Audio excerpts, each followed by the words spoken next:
Good morning बच्चों। तो target class ये 03 बात कर रहे हैं। वास्तव में ये 03 नहीं है, 01, 02 और आज वाला ये एक ही क्लास का पार्ट था, लेकिन किसी कारणवश ये शूट हो ना सका, बीच में गड़बड़ी आ रहा था, इसलिए ये तीसरा वीडियो बनाना पड़ रहा है। यानी आप ये न समझें अभी तक जो आज जो हम बेसिक कॉन्सेप्ट बात कर रहे हैं वो एक क्लास के अंदर है। तो चले हम रेस्ट पार्ट यानी मोल का ही बात कर रहे हैं वे, और फिर जो है आप लोगों को डिस्क्रिप्शन में आज कंपटीशन का क्वेश्चन मिलेगा, उस क्वेश्चन को आप लोग बनाएंगे और अगली क्लास हम उसको डिस्कशन करेंगे। तो अभी तक हम क्या क्या देख चुके हैं, देखे हैं जो 1 मोल 6.022 10 के पावर 23 पार्टिकल्स होता है, और ये पार्टिकल्स के अंदर एटम्स, मॉलिक्यूल्स और आयन का बात होगा। फिर हम देखे जो नंबर ऑफ, यदि मोल निकालना हो तो एक फार्मूला मिला जो given number of particles divided by given number of particles divided by 6.022 10 के पावर 23। और ये जो पार्टिकल्स है, इस पार्टिकल्स के अंदर फिर हम क्या कहेंगे, एटम्स हो सकता है, मॉलिक्यूल्स हो सकता है और आयंस हो सकता है। उसमें से कोई एक होगा, एट ए टाइम कोई एक होगा।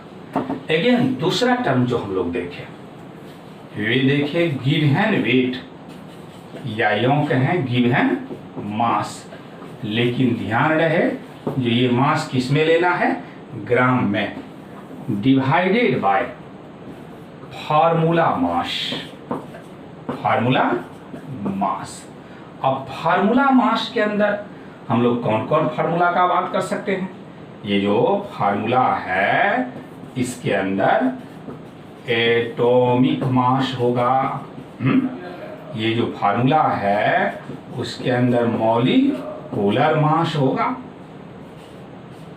मॉलिक्यूलर मास और आयोनिक मास, जैसा कि ये सब हम लोग देख चुके हैं। और फिर तीसरा जो फार्मूला है given volume, given volume in litre at STP या NTP अपॉन 22.4। तो जैसे ही मोल का बात हो तो मेनली तो इतना ही टर्म है, 3 टर्म है, 3 ही में समाप्त हो गया। जो या तो पार्टिकल के टर्म में रहेगा तो इतना से डिवाइड कर देंगे, मास गिवन मास रहेगा तो फार्मूला मास या तो एटम हो सकता है या मॉलिक्यूल हो सकता है या आयन हो सकता है। फिर वॉल्यूम के टर्म में बात करेंगे तो गिवन वॉल्यूम यदि लीटर में ले रहे हैं, यदि लीटर में ले रहे हैं तो 22.4 से डिवाइड कर दिया जाएगा। वीडियो को पॉज कीजिए, नोट कीजिए, यदि जानते हैं तो एस्केप कराते जाइए और देखते जाइए। तो मॉलिक्यूलर मास, यदि मॉलिक्यूलर मास कहा जाए, और मॉलिक्यूलर मास किस में ले लेना है, ग्राम में, तो इतना लीटर के बराबर होगा एट NTP और STP। कब, यदि ये गैस होगा तब, ये गैस होगा तब, यानी ये वॉल्यूम का बात जब भी हम सोचे तो गैस के केस में सोचे। ये दोनों जो पॉइंट है यानी वॉल्यूम का जो पॉइंट है वे गैस से ही रिलेटेड होगा। बाद बाकी जितना भी हम देख रहे हैं, चाहे सॉलिड हो, लिक्विड हो, गैस हो, तीनों के लिए वैलिड है, लेकिन ये दोनों पॉइंट केवल only valid for gaseous substance. क्या कह देंगे, only valid for gaseous molecule. तो molecular mass 1 mole, 1 gram mole, 1 gram molecule, mass of इतना molecule, mass of Avogadro molecule, mass of Na molecule, 10 decimole, 100 centimole, 1000 millimole के बराबर होता है। अब हम इस सवाल ले लेते हैं, एक दो फार्मूला भी आपको लिख लेते हैं। जो नंबर ऑफ मॉलिक्यूल यदि कैलकुलेट करने के लिए कहा जाए तो मोल में Na से मल्टीप्लाई कर दिया जाएगा, और नंबर ऑफ एटम यदि निकालना हो एटम्स तो ये हो गया नंबर ऑफ मॉलिक्यूल, तो मोल इंटू Na, और नंबर ऑफ एटम में mole into atomicity into Na, ये फार्मूला अप्लाई करेंगे। और भी हम कुछ फार्मूला अप्लाई कर सकते हैं। यदि नंबर ऑफ एटम निकालना हो तो ये दोनों ही फार्मूला अप्लाई किया जाएगा। वीडियो को पॉज कीजिए, नोट कीजिए, और यदि जानते हैं तो आगे बढ़ाते जाना है। तो एक सवाल ले लेते हैं। देखिए ये सवाल बहुत ही इम्पोर्टेंस है। क्या कहा जा रहा है? 600 ml of a mixture of O3 and O2, weight 1 gram at NTP. Calculate the volume of ozone in the mixture. यानी समझिए जो एक कंटेनर है, उस कंटेनर में O3 भी है और O2 भी है, और वॉल्यूम कितना है? 600 ml। Volume of gas is equal to volume of container. Gas को जिस कंटेनर में रखा जाता है वही उसका वॉल्यूम होता है।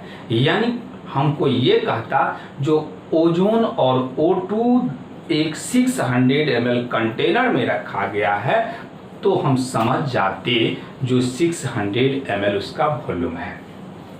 और इस दोनों का वेट दे दिया गया है 1 ग्राम।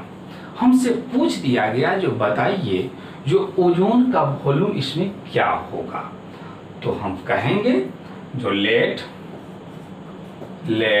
Volume of O3 in mixture मान लेते हैं जो x ml है, तो therefore volume of O2 in mixture यदि बात करें तो 600 माइनस x ml कहलाएगा। ये सिंपल सी बात है। जब एक का हम क्या मान लिए, x मान लिए, तो दूसरा का क्या मानना होगा? 600 माइनस x ml।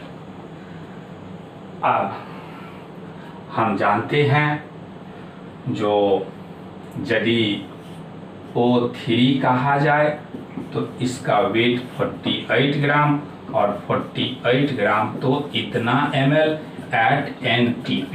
ये बात बाय कन्वेंशन से हम जानते हैं। तो कहेंगे अब सिंस इतना ml O3 इक्वल टू 48 ग्राम, तो देयरफॉर कितना ml, तो x ml ले लेंगे। तो 48 इंटू एक्स बाय 22,400, यानी 48x बाय इतना जो है, ये अब हम लोगों का वेट मिल गया किसका? ओजोन का। इसी तरह से अब सोचें जब O2 कहेंगे तो ये भी तो अपने आप में इतना ml है, दुनिया का कोई भी गैस इतना ml, और जब इतना ml तो ये 32 ग्राम। तो देयरफॉर हम कितना ml माने हैं, यानी 600 माइनस x ml। तो 32 600 माइनस x बाय 20 इतना 22,400। अब ये तो ग्राम हो गया। अब हम लोगों को क्या करना होगा? दोनों का वेट ले लेना होगा, क्योंकि हमको वेट भी दे दिया गया है। तो हम जानते हैं क्वेश्चन के अनुसार वेट O3 और प्लस वेट O2 बराबर कितना 1 ग्राम। दोनों का वेट भी दिया हुआ है और दोनों का वॉल्यूम भी दिया हुआ था। अब वेट O3 देखें आप, यही ना है, तो 48x बाई इतना प्लस वेट ऑफ O2, यानी ये तो ऑक्सीजन का बात है एनटीपी पे, तो ये 32 600 माइनस x बाई इतना इज इक्वल टू कितना 1। अब क्या करेंगे, इसको एलसीएम ले लेंगे, तो एलसीएम तो इतना ही हो जाएगा इस दोनों का। अब 48x प्लस इतना 600 minus x is equal to 1। अब उम्मीद है जो यदि आप इतना को क्या करेंगे, सॉल्व करेंगे, तो इतना को सॉल्व करने के बाद आपको ओजोन का जो वॉल्यूम है वे आ जाएगा 200 ml। इतना उम्मीद है जो सॉल्व हो जाएगा। तो x बराबर कितना 200 ml। फिर से एक बार इस सवाल को समझ लें, क्या हमसे कहा जा रहा था, इतना 600 ml of a mixture of O3 and O2 weight 1 gram, मतलब 600 ml दोनों मिला करके था और दोनों का वेट दे दिया गया था 1 gram. Calculate the volume of ozone in the mixture. Separately हमको 600 ml में ओजोन का वॉल्यूम पता करना था, जो बताइए क्या होगा। हम क्या किए, ओजोन का वॉल्यूम मान लिए x ml है, तो इसीलिए O2 का हो जाएगा 600 माइनस x ml। फिर हम जानते हैं एट एनटीपी पर कहा जाए O3, तो ये 48 ग्राम इसका मास आ गया और वॉल्यूम तो इतना ही होगा। तो जब इतना ml ओजोन कह रहे हैं तो 48 ग्राम, तो इसीलिए हम तो x ml मान लिए हैं, तो वेट निकाल लिए। अगेन फिर O2 जब कहेंगे तो इतना ml और उसका वेट तो 32 ग्राम होता है, तो जब इतना ml का वेट 32 ग्राम, तो ओजोन ऑक्सीजन जो हो गया उसमें ये O2 है, ये O2 जो हो गया इतना ml O2 जब कहेंगे तो इतना ग्राम। फिर हम जानते हैं दोनों का वेट भी मिला हुआ है, तो wait O3 plus wait O2 बराबर 1 ग्राम। अब दोनों का वैल्यू पुट किए, सॉल्यूशन करेंगे, x बराबर कितना 200 ml और x हम किसका मान लिए हैं, तो ओजोन का मान लिए हैं, यानी ओजोन का वॉल्यूम निकल गया 200 ml, तो ऑक्सीजन का कहा जाए तो कितना 600 ml। वीडियो को पॉज कीजिए, नोट कीजिए। तो और कुछ पॉइंट लेते हैं। यदि हम लोग मोनो एटॉमिक गैस कह दें तो इसका एग्जाम्पल क्या होगा, एग्जाम्पल होगा helium, neon, argon, krypton, xenon और रेडॉन। ये सब का सब क्या है, मोनो एटॉमिक गैस है। तो मोनो एटॉमिक गैस के केस में ये हीलियम जो है इसका वेट 4 ग्राम और 4 ग्राम ये अपने आप में 1 ग्राम एटम है और इसका वॉल्यूम जो होगा वे STP पे इतना लीटर, NTP पे इतना लीटर। यदि हम डाई एटॉमिक बात करें, डाई एटॉमिक गैस, और डाई एटॉमिक गैस के अंदर डाई एटॉमिक में होमो डाइएटॉमिक एक ही तरह का एटम वाला H2, N2, O2, F2, Cl2, ये डाइएटॉमिक गैस है। यदि हम H2O2 कहते हैं तो ये अपने आप में वेट तो 32 ग्राम है और इसमें कितने ग्राम एटम ऑक्सीजन है, तो इसमें है 2 ग्राम एटम ऑफ ऑक्सीजन, ऑक्सीजन यानी O। तो और इसका वॉल्यूम कितना होगा, तो 22.4 लीटर। और जब भी बात हो तो एट NTP। अब यदि हम ये देख रहे हैं 2 ग्राम एटम का वॉल्यूम इतना है, तो देयरफॉर यदि 1 ग्राम एटम ऑफ ऑक्सीजन कहें तो उस समय वॉल्यूम हो जाएगा 11.2 लीटर एट एनटीपी। तो देखिए थोड़ा सा खासियत है यहाँ पे, यदि हम 1 gram atom mono atomic gas कहेंगे तो उस समय वॉल्यूम होगा 22.4 लीटर, और यदि 1 gram atom diatomic gas कहेंगे तो ये होगा वॉल्यूम 11.2 लीटर। तो खासियत हो गया, इसी बात को हम फिर मेंशन कर देते हैं, पहले आप लोग इसको नोट कर लें। तो volume of 1 gram atom of monoatomic gas at NTP is equal to इतना लीटर, और volume of 1 gram atom of diatomic gas at NTP इतना लीटर। मतलब मोनो एटॉमिक में 22.4 लीटर और डाई एटम में 11.2 litre. Volume of solid and liquid, तो volume of 1 mole of solid और liquid is not equal to इतना litre at NTP और STP. मतलब अभी तक जो हम लोग 22.4 लीटर का बात कर रहे थे वे केवल किसके लिए एप्लीकेबल होगा, गैस के लिए एप्लीकेबल होगा, वे सॉलिड और लिक्विड के लिए एप्लीकेबल नहीं होगा।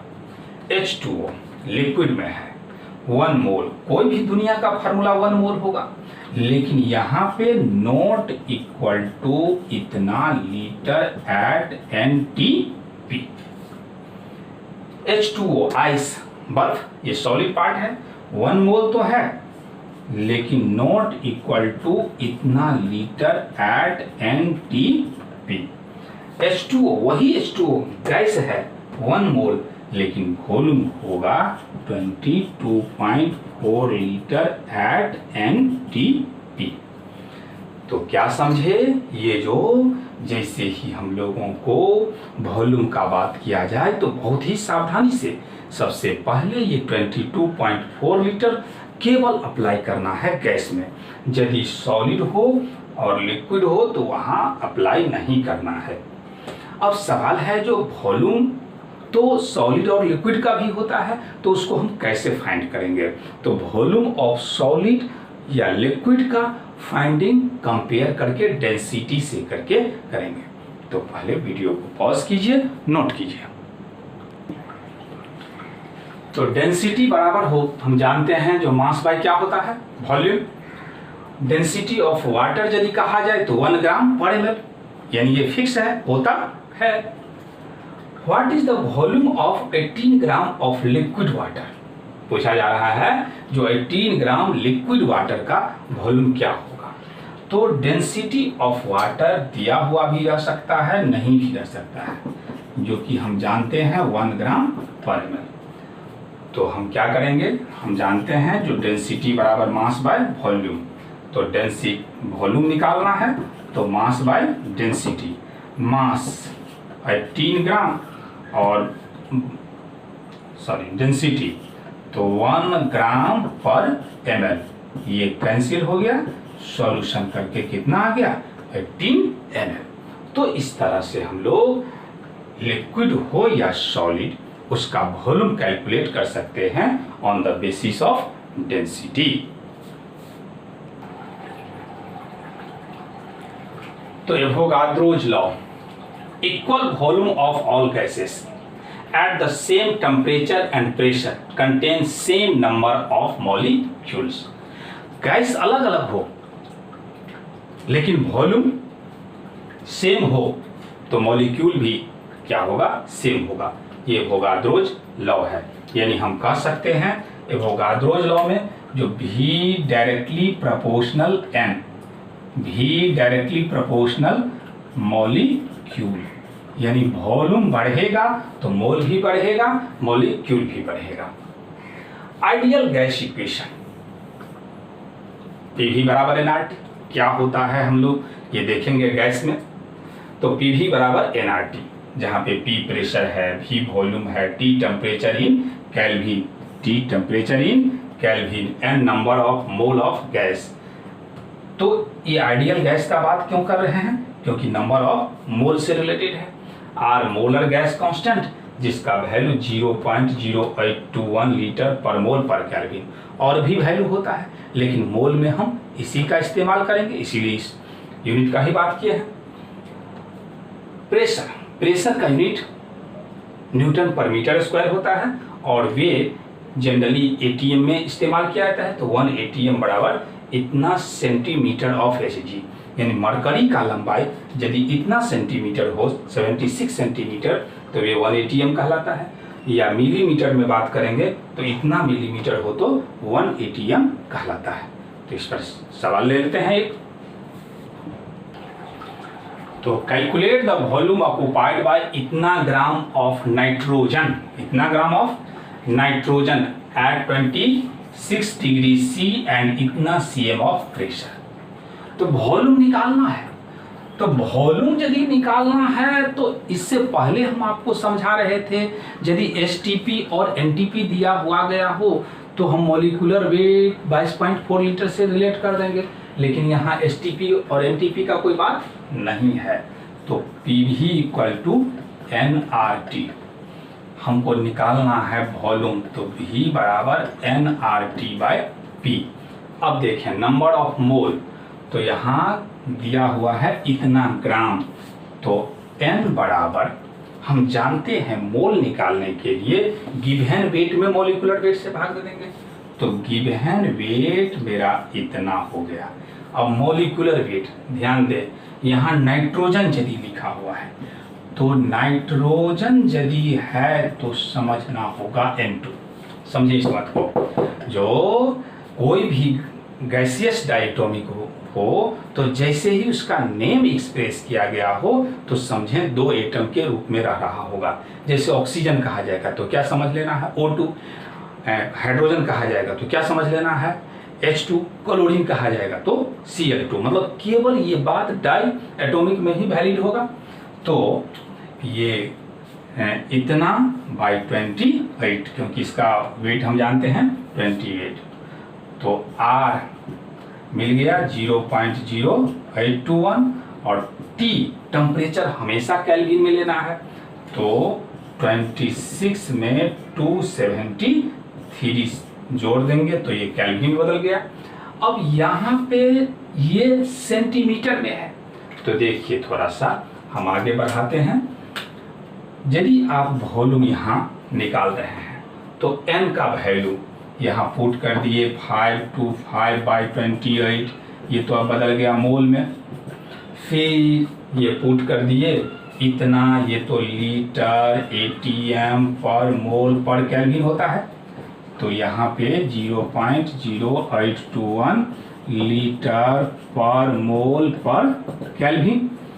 फिर टेम्परेचर कितना, तो 299 केल्विन, 299 केल्विन डिवाइडेड बाय, यदि हम प्रेशर सेंटीमीटर में ले लेते हैं और यहाँ पे देखें जो प्रेशर का यूनिट इतना लीटर एटीएम, सॉरी यहाँ होगा लीटर एटीएम पर मोल पर केल्विन, तो यहाँ प्रेशर एटीएम टर्म है। और यहाँ यदि हम ये पुट कर दें 74.2 सेंटीमीटर तो गलत हो जाएगा, यानी एक ही यूनिट होना चाहिए।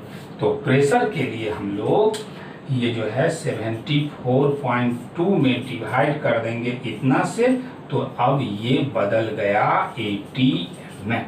समझ गए बात? तो 74.2 बाई 76, अब ये एटीएम। अब देखें आप, यहाँ मोल से मोल कैंसिल हो गया, ये केल्विन से केल्विन कैंसिल हो गया, और एटीएम से एटीएम कैंसिल हो गया। तो देखिए ये वॉल्यूम का यूनिट लीटर बचा हुआ है। अब यदि आप क्या करेंगे, इसको सॉल्यूशन करेंगे सॉरी, यदि आप क्या करेंगे, इसको सॉल्यूशन करेंगे, तो सॉल्यूशन के बाद आपको आ जाएगा 4.71 लीटर। वीडियो को पॉज कीजिए, नोट कीजिए। तो इसको हम देखें, जो पीवी बराबर क्या होता है, एनआरटी। एन आपका नंबर ऑफ मोल है, इसीलिए एन बराबर डब्ल्यू बाई वी। डब्ल्यू हो गया गिवन मास, वी हो गया वॉल्यूम, तो P V equal to W by V R T. Again हम क्या कर सकते हैं, सॉरी एम होगा molecular wait.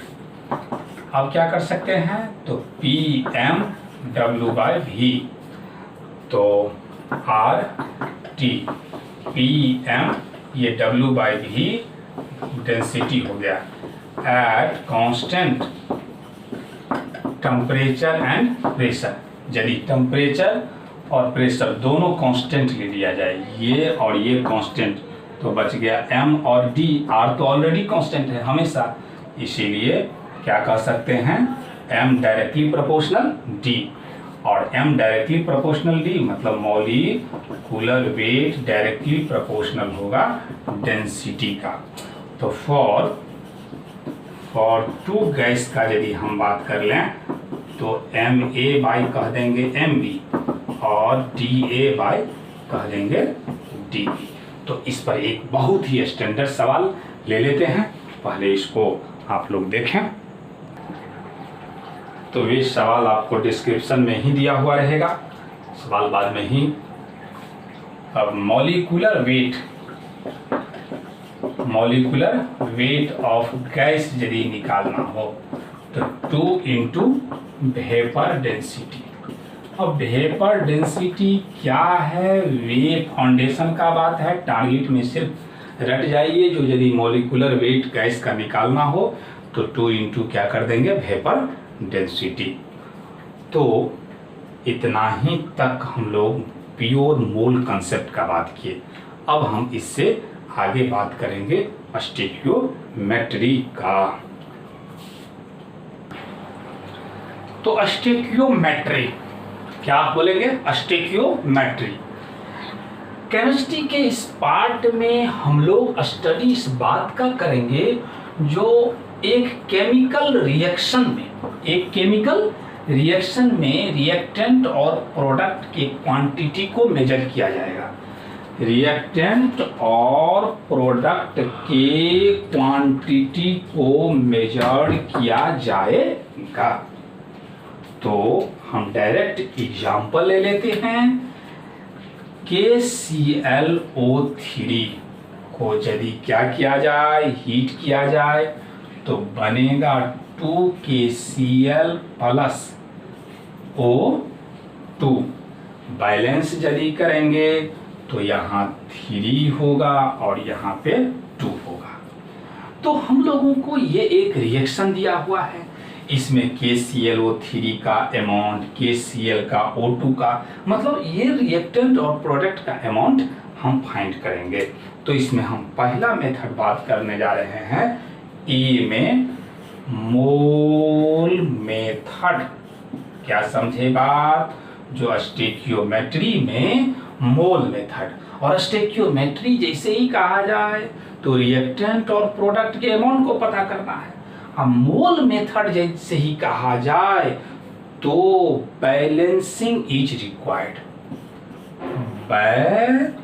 Balancing is required, निश्चित रूप से रिएक्शन क्या होना चाहिए, बैलेंसिंग होना चाहिए। जैसे ही मोल मेथड हो आज के बाद तो रिएक्शन बैलेंस होना चाहिए।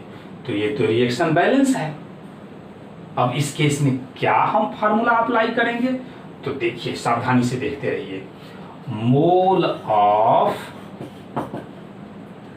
KClO3 डिवाइडेड बाय, ये कितना कोफिशिएंट आप देख रहे हैं, 2, तो ये 2 equal to mole of KCl, कितना कोफिशिएंट देख रहे हैं, 2 equal to mole of O2 divided by कितना, 3।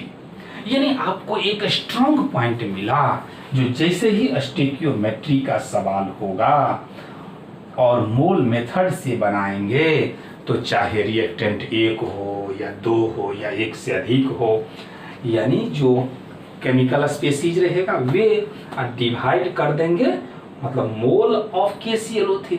अब मोल यदि निकालना हो तो given weight by molecular weight given volume, मतलब जिस टर्म में आप ले, सिर्फ यहाँ पे कॉन्सेप्ट दिए जो इसके स्टोइकियोमेट्रिक कोफिशिएंट से क्या किया जाएगा, डिवाइड किया जाएगा। और सब का सब आपस में क्या है, बराबर है, सबका सब आपस में बराबर है। और मोल बराबर आप जो आप देखे हैं, इसी बात को हम दूसरे तरह से principle of atomic conservation,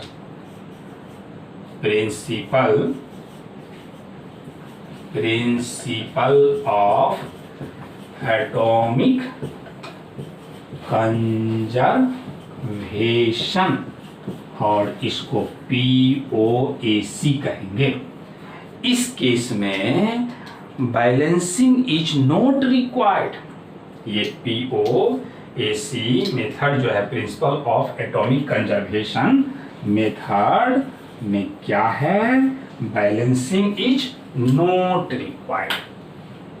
balancing is not required. समझ गए दोनों में अंतर क्या है? जो मोल मेथड में बैलेंस होना चाहिए रिएक्शन निश्चित रूप से, लेकिन इसमें बैलेंसिंग का कोई जरूरत नहीं है। अब हम ये बात करेंगे, जैसे ये रिएक्शन लिखना पड़ेगा, KClO3 बराबर KCl और O2, बैलेंसिंग से कोई मतलब नहीं है। अब यहाँ पे यदि हम बात करें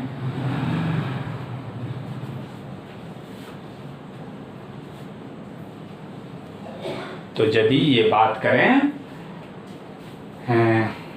POAC, ध्यान से देखें, POAC फॉर पोटासियम, तो देखिए यहाँ कितना पोटासियम एटम है, 1, ये देख रहे हैं ना, पोटासियम 1, तो 1 into mole of KClO3 equal to, अब देखिए राइट साइड में किस किस में पोटासियम है, तो यही पे पोटासियम है, सिर्फ एक ही में, तो यहाँ भी कितना है, तो 1, तो 1 इंटू मोल ऑफ KCl। फिर आप लोग नीचे नोट कीजिएगा, हम आगे बात करते हैं।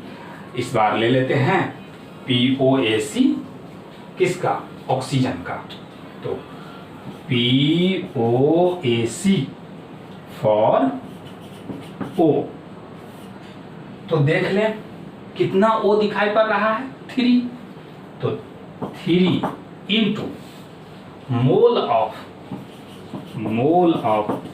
KClO3। फिर देखें जो ऑक्सीजन कहाँ है, तो यहाँ है, कितना ऑक्सीजन है, तो 2, तो 2 इंटू मोल ऑफ O2। आज यदि मोल निकालना हो तो चाहे मास हो, वॉल्यूम हो, नंबर हो, आप जानते हैं। तो इस तरह से हम लोग स्टोइकियोमेट्री का एक सवाल भी ले लेते हैं। तो देखें फिर, जैसा कि हम लोग स्टोइकियोमेट्री के लिए देखें जो रिएक्शन चाहिए, तो combustion formula for gaseous hydrocarbon, hydrocarbon तो समझते ही हैं आप लोग, जो ऐसा कोई कंपाउंड जिसमें हाइड्रोजन और कार्बन हो। तो हाइड्रोजन और कार्बन के में अल्केन, अल्कीन और अल्काइन आता है, तो अलग अलग के लिए अलग अलग फार्मूला होता है, लेकिन यहाँ हम एक वैसा फार्मूला लेने जा रहे हैं जिसमें तीनों का तीनों आ जाए, CXHY gaseous, X + Y/4 O2 XCO2 और H2O। तो यहाँ पे X क्या होगा, number of carbon atom, Y क्या होगा, हाइड्रोजन एटम। इस सवाल से हम समझ लेते हैं, what is the weight of oxygen is required for complete combustion of इतना kg इथिलीन। कहा जा रहा है इथिलीन को आप कंबशन कराइए, कंबशन का मतलब होता है ऑक्सीजन से रिएक्शन कराना। तो सबसे पहले इथिलीन का फार्मूला C2H4। अब यहाँ पे देखें X के जगह क्या हो गया 2 और Y के जगह क्या हो गया 4, तो आगे लेते जाइए 2 + 4/4 4, फिर O2 क्या मिला, X के जगह पे 2, तो 2 CO2 प्लस कितना H2O के लिए हम लोग वहाँ पे तो कुछ दिए ही नहीं, वहाँ कुछ ना कुछ वैल्यू होगा कि नहीं होगा, निश्चित रूप से होगा। तो कहते हैं जो y/2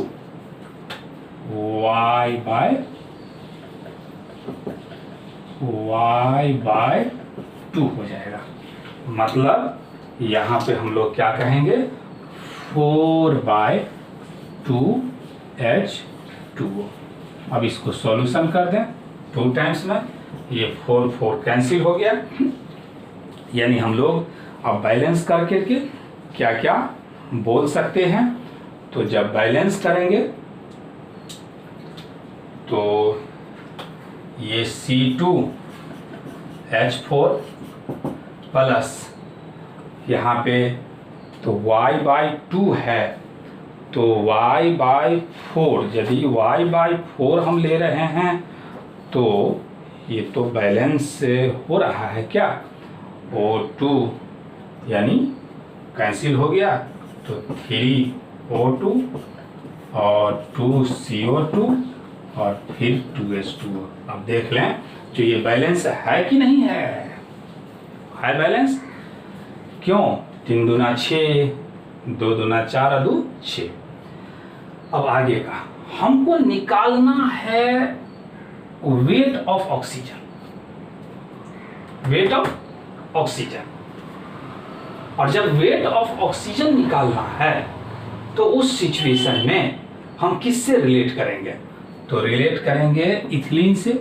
इथिलीन का वेट दे दिया गया है, तो अब आप चाहें तो मोल मेथड लगावें या POAC।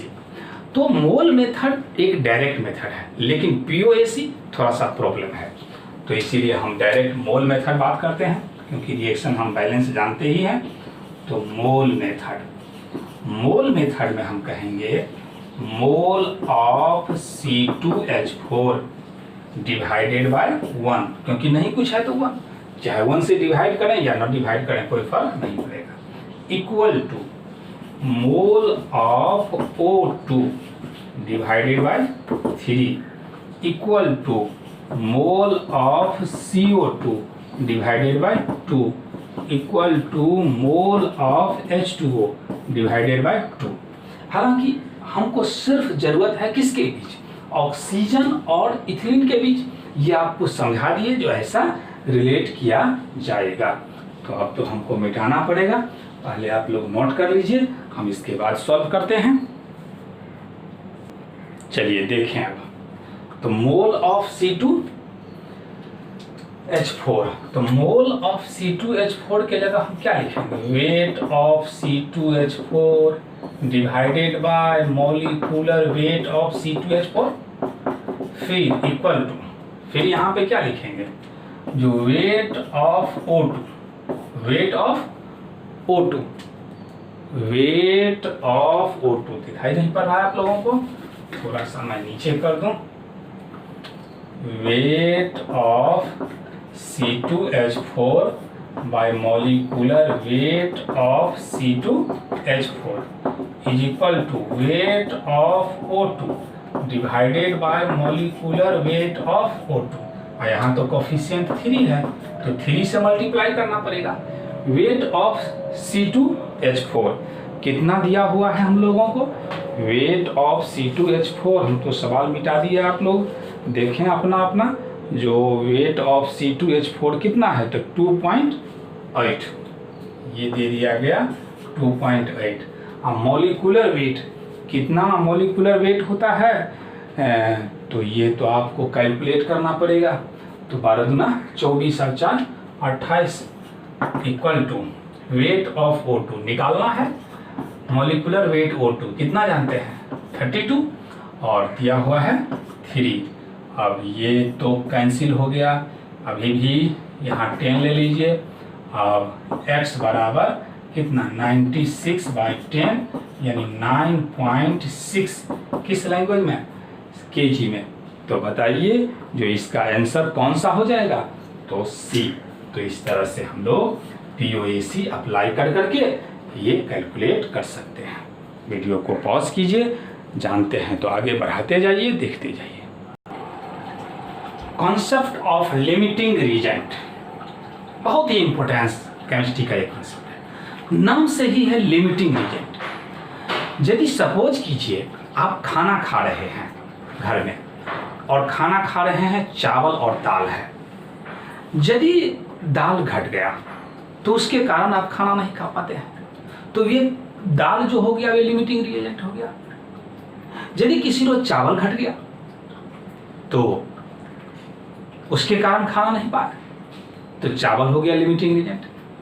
आज यदि दोनों में से कोई ना घटा तब बराबर रहा तो कोई लिमिटिंग रिएजेंट नहीं हुआ। मतलब लिमिट का मतलब ही होता है रिएक्शन चाहे रिएक्टेंट चाहे 1 हो 2 हो 3 हो, और उसमें से जो कम पड़ जाए उसको ही हम कहेंगे लिमिटिंग रिएक्टेंट। तो reactant which is fully consume, consume का मतलब क्या होता है, खर्च हो जाना, खत्म हो जाना। Fully consume in a chemical reaction is called limiting reactant. अब इसको कैलकुलेट कैसे करेंगे, तो divide given mole of each reactant by their stoichiometric coefficient। जितना भी मोल दिया गया रहे उसमें उसके स्टोइकियोमेट्रिक कॉफिशिएंट, स्टोइकियोमेट्रिक कॉफिशिएंट जैसा कि अभी KClO3 में दिखाए थे, तो वहाँ पे क्या लगा हुआ था, कॉफिशिएंट 3 लगा हुआ था। तो ये सो बैलेंसिंग मोल जो है वही तो कहलाता है stoichiometric coefficient. The one with least ratio is limiting reagent.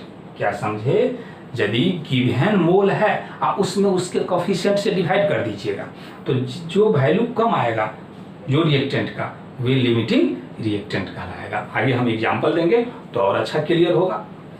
Percentage yield product, percentage yield का मतलब होता है देना, तो परसेंटेज यील्ड प्रोडक्ट यदि निकालना हो तो एक्चुअल यील्ड में मतलब एक्चुअल जो वास्तव में कितना मिला डिवाइड कर देंगे थ्योरेटिकल मैक्सिमम यील्ड से। थ्योरेटिकल मतलब जो हम लोग कुछ जो नियम कानून बनाए हुए हैं केमिस्ट्री का उसके अनुसार, तो वास्तव में एक्सपेरिमेंट में कितना मिला, थ्योरी के अनुसार कितना मिला, उस रेशियो को ही कहते हैं एक्चुअल यील्ड। परसेंटेज लगा हुआ है तो 100 से मल्टीप्लाई कर दिए। नोट कीजिए, फिर आगे बढ़ते हैं, प्रॉब्लम लेते हैं। तो सवाल ले लेते हैं। व्हेन इतना litre 22.4 litre H2 is mixed with 11.2 litre Cl2 each at STP, दोनों का दोनों STP पे है, the mole of HCl form is equal to. सबसे पहले तो आप लोग नोट में ये बात जान लें, जो amount of product depend on limiting reactant. Amount of product केवल डिपेंड करता है लिमिटिंग रिएक्टेंट पे। तो अब इस बार रिएक्शन भी कराना होगा। H2 को रिएक्शन करा रहे हैं Cl2, तो बन रहा है 2HCl, बैलेंस कर देंगे। अब ये यहाँ पे देखिए नहीं कुछ है तो 1 है और ये 2 है, यही क्या है स्टोइकियोमेट्रिक कोएफिशिएंट है। तो ये mole of H2 divide by 1 mole of Cl2 divide by 1, क्योंकि नहीं कुछ है तो 1 है। अब मोल ऑफ H2 दिया हुआ है तो डायरेक्ट नहीं दिया हुआ है, ये तो वॉल्यूम के टर्म में है। तो आप क्या जानते हैं इसको मोल निकालने के लिए, गिवन वॉल्यूम डिवाइडेड बाय 22.4। इसी तरह से यहाँ भी होगा गिवन वॉल्यूम और डिवाइडेड बाय 22.4। तो गिवन वॉल्यूम 22.4, ये तो होता ही है निकालने के लिए। गिवन वॉल्यूम 11.2, इतना, ये 1 से डिवाइड करें या न करें कोई फर्क नहीं पड़ेगा, ये 1 आ गया और ये कितना 2 यानी 0.5। तो पता चल गया जो लिमिटिंग रिएक्टेंट कौन है, तो ये हो गया लिमिटिंग रिएक्टेंट। क्यों? क्योंकि ये लिस्ट नंबर ऑफ मोल है। और हम लोगों को क्या कॉन्सेप्ट मिला, जो दिया गया मोल को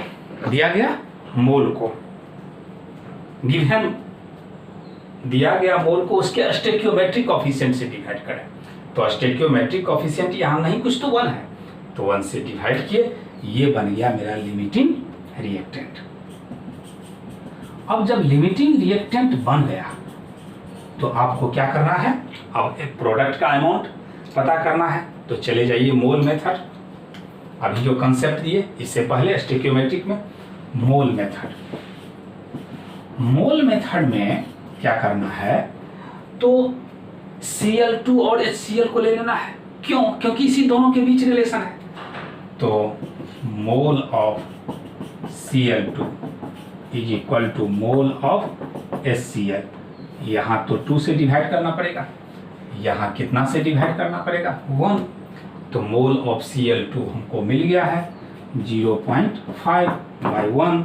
अब मोल ऑफ HCl निकालना है, तो x और डिवाइड कर देंगे कोएफिशिएंट 2 से, तो 2। आप देख लीजिए जो x बराबर 0.5 × 2 यानी कितना मोल मिल गया, तो 1 मोल। क्या 1 मोल कोई ऑप्शन है कि नहीं है, तो 1 मोल है, इसीलिए आंसर क्या होगा हम लोगों को 1 मोल होगा। तो वीडियो को पॉज कीजिए, नहीं एक बार फिर से और समझ लीजिए क्या क्या समझे।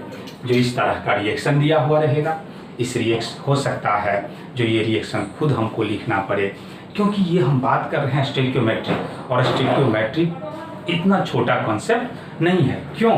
क्योंकि इसका जो रिलेशन है वे ऑर्गेनिक से है, इनऑर्गेनिक से है, इसीलिए ये कोई ज़रूरी नहीं है जो स्टोइकियोमेट्रिक का हर सवाल आपसे बन जाएगा। कब? जब तक कि आप ऑर्गेनिक और इनऑर्गेनिक नहीं पढ़े हैं। यदि ऑर्गेनिक और इनऑर्गेनिक पढ़ लेते हैं तो श्योर है जो सवाल बन जाएगा। तो हम क्या किए, रिएक्शन लिख लिए। रिएक्शन में क्या किए, सबसे पहले हमसे पूछा जा रहा था जो अमाउंट ऑफ प्रोडक्ट, तो एक पॉइंट दिए जो प्रोडक्ट का अमाउंट केवल किसके ऊपर डिपेंड करेगा, लिमिटिंग रिएक्टेंट के ऊपर। अब सवाल था जो लिमिटिंग रिएक्टेंट कैसे समझा जाए, तो गिवन मोल में स्टोइकियोमेट्रिक कोएफिशिएंट से डिवाइड कर देंगे। अब यहाँ तो मोल भी नहीं दिया हुआ था, तो मोल निकालने का 3 ही तरीका, या तो वॉल्यूम रहेगा, या मास रहेगा, या नंबर रहेगा। उसमें हम स्टोइकियोमेट्रिक कोएफिशिएंट से डिवाइड कर दिए, तो ये लिस्ट मोल आया। ये समझ गए लिमिटिंग रिएक्टेंट होगा, यानी इसी के आधार पे प्रोडक्ट मिलेगा। तो इसीलिए हम Cl2 और HCl को कंपेयर किए। वीडियो को पॉज कीजिए, नोट कीजिए। नेक्स्ट टर्म है एवरेज एटॉमिक मास। जहां कहीं भी एवरेज टर्म का इस्तेमाल किया जाए तो इसका मतलब समझिए जो एक ही टाइप का स्पेसीज होगा और उसमें कैलकुलेट किया गया होगा। जैसे आप जानते होंगे जो एवरेज मार्क क्लास में क्या है, तो क्या करते हैं, पूरे क्लास के स्टूडेंट के मार्क को जोड़ देते हैं, उसके नंबर से डिवाइड कर देते हैं, एवरेज निकालने का जो तरीका है।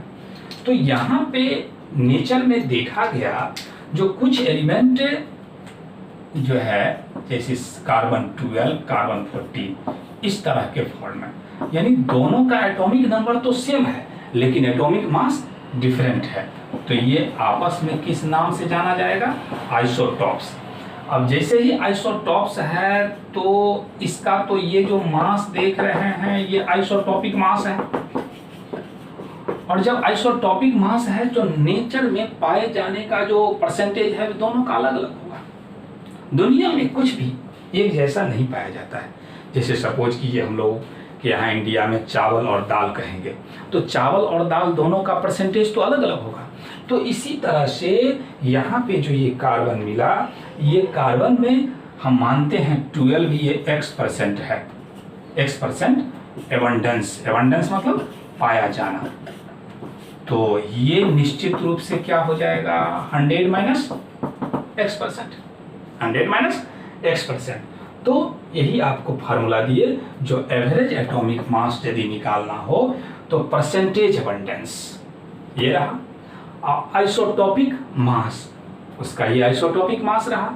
फिर दूसरा आएगा तो दूसरा का परसेंटेज एबंडेंस, फिर उसका आइसोटोपिक मास। यदि तीसरा आइसोटोप होगा तो उसका भी percentage abundance, isotopic mass. Divide कितना से कर दिया जाएगा? 100 से। तो क्या समझे, आइसोटोप्स जो पाया जाता है उस आइसोटोप्स में एवरेज एटॉमिक मास क्या होगा, इसका कैलकुलेशन करेंगे। एक छोटा सा पॉइंट है, यदि आपसे पूछ दिया जाए जो एटॉमिक मास फ्रैक्शन में क्यों पाया जाता है, तो इसका जवाब होगा due to presence of isotopes, जिसमें जितना ज़्यादा आइसोटोप्स होगा उसका एटॉमिक मास उतना ही फ्रैक्शन होगा। तो अब पहले एक सवाल ले लेते हैं। चलिए सवाल ले लेते हैं। Given that abundance of isotopes दे दिया गया, Fe 54, 56, 57 and 5%, 90%, 5% respectively the atomic mass of Fe। मतलब इसका एबंडेंस दे दिया गया और फिर हमसे एटॉमिक मास पूछ दिया गया। इसका मतलब कौन सा मास होगा? एवरेज मास होगा। क्या समझे बात? यहाँ ये नहीं कहा गया जो आप एवरेज एटॉमिक मास निकालें। जब ये देखिए जो इसका भी मास दिया हुआ है, इसका भी मास दिया हुआ है, इसका भी मास दिया हुआ है, और फिर हमसे कहा जा रहा है जो एटॉमिक मास Fe क्या होगा, इसका मतलब है स्पष्ट है जो एवरेज एटॉमिक मास निकालना है। तो average atomic mass of Fe यदि कहा जाए तो क्या फार्मूला है? परसेंटेज एबंडेंस 5% इंटू 54 प्लस कितना 90, फिर 56 प्लस 5 इंटू 57 और डिवाइड कर दिया जाएगा 100 से। अब सॉल्यूशन कीजिएगा तो सॉल्यूशन करने के बाद ये ऑप्शन आ जाएगा 55.95। तो इस तरह से हम लोग एवरेज एटॉमिक मास, आपको जो क्वेश्चन देंगे उसमें और भी बनाना है, नोट कीजिए। Percentage composition and empirical formula. तो परसेंटेज कंपोजिशन क्या है? कोई एक अननोन मॉलिक्यूल रहेगा और हमसे कहा जाएगा जो मॉलिक्यूलर वेट बताइए। तो उसका निकालने का क्या तरीका है? एक एटॉमिक वेट से कंपेयर कर लिया जाए, क्योंकि किसी भी मॉलिक्यूल में कम से कम जो रह सकता है वे एक एटम रह सकता है। जैसे मान लीजिए सल्फर होगा, तो सल्फर में कितना से कंपेयर करेंगे? 32 से, क्योंकि इसका एटॉमिक वेट कितना होता है? 32। तो प्रॉब्लम से ऑल क्लियर होगा। आगे एम्पिरिकल फार्मूला। एम्पिरिकल फार्मूला तो एक रिलेशन है जो molecular formula equal to n into empirical formula. अब इस बात को थोड़ा समझ लें। यदि मान लिया जाए हम C2H6 कहते हैं, तो ये एक इथेन है और इथेन का मॉलिक्यूलर फार्मूला है। ये क्या है? इथेन का मॉलिक्यूलर फार्मूला है। इसमें कोई वैसा डिजिट जो दोनों में कॉमन हो, तो यदि हम 2 ले लेते हैं तो क्या बन जाएगा? CH3। यही बन गया एम्पिरिकल फार्मूला। तो क्या समझे? जो सिंपलेस्ट फॉर्म में चेंज कर देना ही क्या कहलाता है? एम्पिरिकल फार्मूला कहलाता है। तो एक फार्मूला मिला आपको, जो मॉलिक्यूलर फार्मूला जब निकालना हो तो n इंटू एम्पिरिकल फार्मूला, जहाँ पे n क्या है? तो n एक इंटीजर है। n क्या है? इंटीजर है। अब इसको निकालेंगे कैसे? तो n जो होगा मॉलिक्यूलर वेट में एम्पिरिकल फार्मूला वेट से डिवाइड कर देंगे तो n निकल जाएगा। n हमेशा 1, 2, 3, 4 etc होगा, कभी भी n फ्रैक्शन में नहीं होगा। एलिमेंट दिया हुआ रहेगा, percentage atomic weight, simple atomic ratio, simplest whole number ratio, और तब हमको पता होगा एम्पिरिकल फार्मूला। तो हम इस पर 2 सवाल ले लेते हैं। पहले नोट कीजिए इसको। What is the minimum molecular weight of insulin?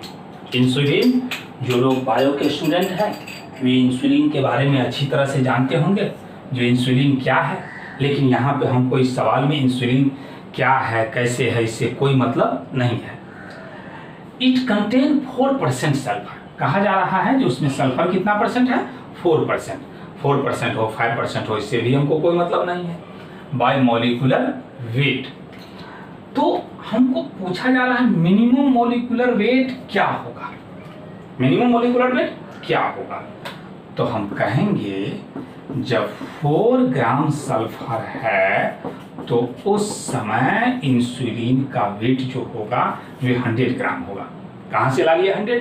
क्योंकि परसेंटेज का बात किया गया, तो इसलिए 9 कुछ कहा जाए, 9 कुछ कहा जाए, ध्यान रखें। तो हम कंपेयर करेंगे एटॉमिक वेट से। यदि हो सकता है जो कह दे जो 2 एटम सल्फर होगा, तब आप एटॉमिक वेट से कंपेयर करना गलत हो जाएगा, यानी वे मेंशन किया हुआ रहेगा। तो यहाँ पे नहीं कुछ है तो हम उसके एटॉमिक वेट से कंपेयर करेंगे। इतना ग्राम सल्फर तो 100/4 × 32 800 ग्राम पर मोल, ये इसका क्या आ गया? मॉलिक्यूलर वेट आ गया। तो इस तरह से हम minimum molecular weight find out कर सकते हैं। नोट कीजिए। तो चले हम लोग सवाल देख लें।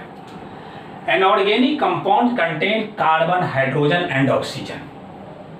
इट्स एलिमेंटल एनालिसिस, कार्बन इतना %, हाइड्रोजन इतना %, the empirical formula of the compound would be.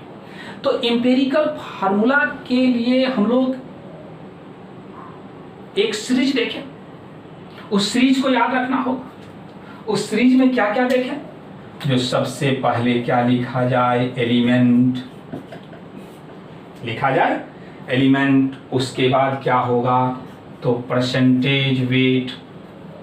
उसके बाद क्या होगा? तो एटॉमिक वेट। उसके बाद क्या होगा? तो एटॉमिक रेशियो, या उसी को आप क्या कह दिए? Percentage weight by atomic weight, by atomic weight. फिर आप क्या कह दिए? Simplest atomic ratio, simplest atomic ratio.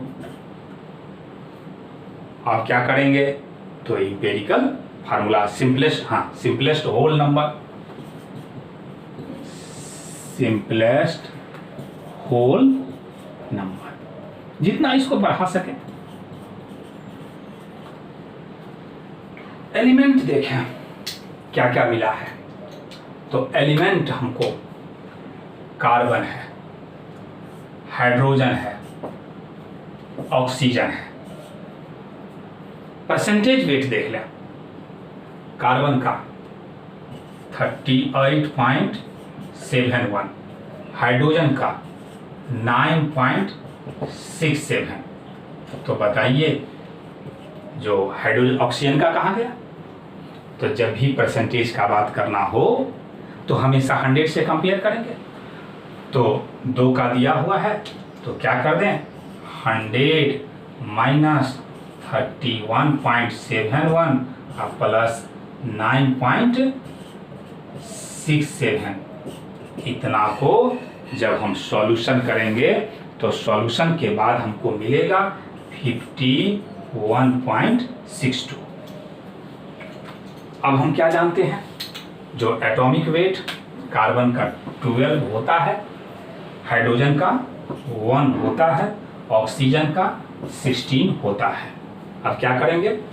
तो परसेंटेज वेट यानी 38.71 में डिवाइड कर दें 12 से, फिर 9.67 में डिवाइड कर दें 1 से, और 551 में डिवाइड कर दें 16 से। अब क्या करेंगे? अब डिवाइड करके जो रिजल्टेंट आएगा तो पहला का 3.23, इसको यदि सॉल्यूशन करेंगे तो 3.23। दूसरा का तो देख रहे हैं जो डायरेक्ट इतना ही लिख देंगे 9.67। तीसरा का क्या लिखेंगे? 3.23। अब यहाँ से थोड़ा समझना है। यहाँ के बाद क्या है? जो इसमें से जितना भी वैल्यू हो उसमें जो सबसे कम होगा उसको सभी में डिवाइड करें। उसमें भी डिवाइड करना है और सभी में। तो देख लीजिए आप अपने से जो सबसे कम वैल्यू क्या है। तो ये और ये, हाँ 2.23 और डिवाइड करने के बाद यहाँ भी होगा 3.23, तो दोनों वैल्यू तो सेम आ गया। अब क्या करें, हम डिवाइड कर दें, तो 3.23 में 3.23 से, फिर 9.67 में 3.23 से, 3.23 से 3.23 से, अब 1 हो गया। अब इसको डिवाइड करने के बाद लगभग कितना आ जाएगा, 3 तिया 9, यानी 3 ले लेते हैं और ये 1। अब यहाँ पे थोड़ा सा फिर समझे, हम तो एक वैसा एग्जाम्पल लिए जहाँ पे ये होल नंबर खुद मिल गया। सपोज कीजिए 1.5 रहता, सपोज कीजिए 1.5 रहता, तो 2 से मल्टीप्लाई करते, तो 2 से सभी में मल्टीप्लाई करते।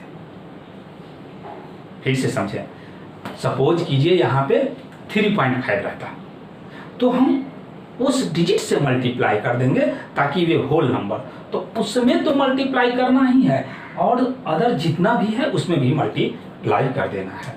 तो यहाँ मल्टीप्लाई करने का कोई ज़रूरत नहीं है क्योंकि यहाँ होल नंबर है, तो 1 3 1, यानी अब देखिए तो कौन सा, कार्बन का 1, हाइड्रोजन का 3, ऑक्सीजन का 1, टिक कर दें, यही मेरा आंसर होगा। तो इस तरह से एम्पिरिकल फार्मूला निकाल सकते हैं। तो अब आपको डिस्क्रिप्शन में लिंक दिया जाएगा, क्वेश्चन रहेगा, वे नीट जेई का ही क्वेश्चन रहता है और उसको सॉल्व करना है। अगले रोज हम सिर्फ बात करेंगे प्रॉब्लम डिस्कशन का। तो बस आज के लिए इतना ही। Best of luck.